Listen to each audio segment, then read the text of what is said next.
ராம் நாராயண ராம். இந்த பூமியை கடவுள் உருவாக்கிய காலத்திலிருந்தே கடவுள் அல்லாஹ் அனைவரும் இயற்கையை பற்றி படிக்க வேண்டும் என்று கூறியுள்ளனர். ஆனால் மக்கள் இயற்கையை படிக்காமல் மதம் மற்றும் சாதியை பற்றி மட்டும் கற்றுக்கொள்கிறார்கள். மக்கள் சூரியனை பார்த்து கற்றுக்கொள்ள வேண்டும். ஏனெனில் அது தனது ஒளியை பூமியில் எல்லா இடங்களிலும் பரப்புகிறது. அது தன்னலமில்லாமல் மனிதர்களுக்காக சேவை செய்கிறது. அதற்கு பதிலாக சூரியன் எதையும் கேட்கவில்லை. பூமியை பாதுகாக்க சூரியன் நிறைய உழைக்கிறது. ஆனால் ஒரு நாள் அது கூட காணாமல் போய்விடும். முன்பும் இன்னும் சில கிராமங்களில் கூட மக்கள் நிலக்கரி அடுப்பில் சமையல் செய்கிறார்கள். அதிலிருந்து வரும் புகை காற்றின் காரணமாக வானத்தில் பரவுகிறது. சிந்தியுங்கள், பூமியில் காற்று இல்லையென்றால் அந்த புகை ஒரே இடத்தில் சிக்கிக்கொண்டு நிற்கும்.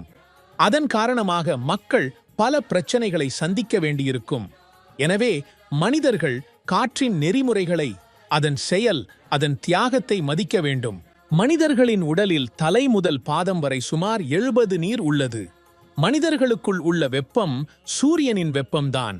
நம் உடலில் உள்ள இரத்தம் கூட இதயத்தின் மூலம் சுத்தமாக்கப்பட்டு பிற உடல் பாகங்களுக்கு அனுப்பப்படுகிறது. இது வாழ்க்கையின் தொடக்கத்தில் இருந்து ஆரம்பித்து இறக்கையில்தான் முடிகிறது. இயற்கையின் பாடங்களை ஒவ்வொரு மனிதரும் பின்பற்ற வேண்டும். மரங்கள், காற்று, நீர் ஆகியவை இயற்கையை பாதிக்கவில்லை, மாறாக அவை உயிரை வழங்குகின்றன. பூமியில் மிகுந்த மாசு உள்ளது. இந்த மாசை ஏற்படுத்துபவர்கள் மனிதர்களே. பூமியில் நடக்கும் யுத்தங்கள் ஏன் நடக்கின்றன? காரணம், பூமியின் மீது தனிப்பட்ட உரிமை உள்ளது என்பதால்தான். இந்த போர்கள் பணம், அகந்தை மற்றும் நிலத்தடியில் உள்ள கனிம வளங்களை பற்றியதாக உள்ளன. பூமியில் உரிமை உணர்வு இருக்கும் வரை எந்த மாற்றமும் இல்லை. ஒருவன் ஒரு பணக்காரரின் வீட்டில் பிறந்தால் அவனும் பணக்காரனாகி விடுகிறான். இது முற்றிலும் தவறான அமைப்பு. மற்றவர்களுக்கும் பணக்காரராகவும் வாய்ப்பு வழங்கப்பட வேண்டும். அரசியலமைப்பும் இருந்தாலும் பூமியில் இன்னும் துயரம் நீங்கவில்லை. இன்றும் பூமியில் வறுமை உள்ளது. இந்திரா காந்தி நாட்டில் இருந்து வறுமையை நீக்குவோம் என்று கூறினார். ஆனால் அவர் வறுமையை அல்ல, வறியவரையே நாட்டிலிருந்து நீக்கினார். முன்னர் நடிகர்களுக்கு இயக்குனர்கள் ஸ்கிரிப்ட் கொடுத்தால் அதில் என்ன உள்ளது என்பதை அவர்கள் கவனிக்கவில்லை. அவர்கள் வசனங்களை மட்டும் கூறுவார்கள்.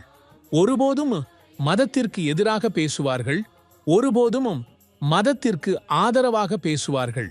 இன்று அதே நடிகர்கள் அரசியலுக்கு வந்துள்ளனர். ஆனால் இன்னும் அதே வேடத்தை தான் ஏற்றுள்ளனர். அவர்களுக்கு ஸ்கிரிப்ட் கொடுக்கப்படுகிறபடி பேசுகிறார்கள். அதை சொல்லாவிட்டால் அடுத்த தேர்தலில் அவர்களுக்கு சீட்டு கிடைக்காது. இது அவர்களுக்கான அரசியல் வியாபாரமாகிவிட்டது. எனவே மக்கள் சிநேகித நபர்களை பின்தொடரக்கூடாது. அவர்கள் கூறும் மத வழிகாட்டுதலையோ வேறெதையோ பின்பற்றக்கூடாது. அவர்கள் தங்கள் வேலையை மட்டும் செய்கிறார்கள். ஜனநாயகத்தில் ஒவ்வொருவருக்கும் விருப்பமான வேட்பாளரை தேர்ந்தெடுக்கும் சுதந்திரம் உள்ளது. ஆனால் மக்கள் இன்னும் ஏமாறுகிறார்கள். அவர்கள் தங்கள் எண்ணத்தை பின்பற்றாமல் பிறரின் வார்த்தைகளை கேட்டு முடிவெடுக்கிறார்கள். எனவே மக்களிடம் வேண்டுகோள், உங்கள் முடிவுகளை தாங்களே எடுங்கள். பிறரின் வார்த்தைகளை கேட்டு முடிவு செய்ய வேண்டாம்.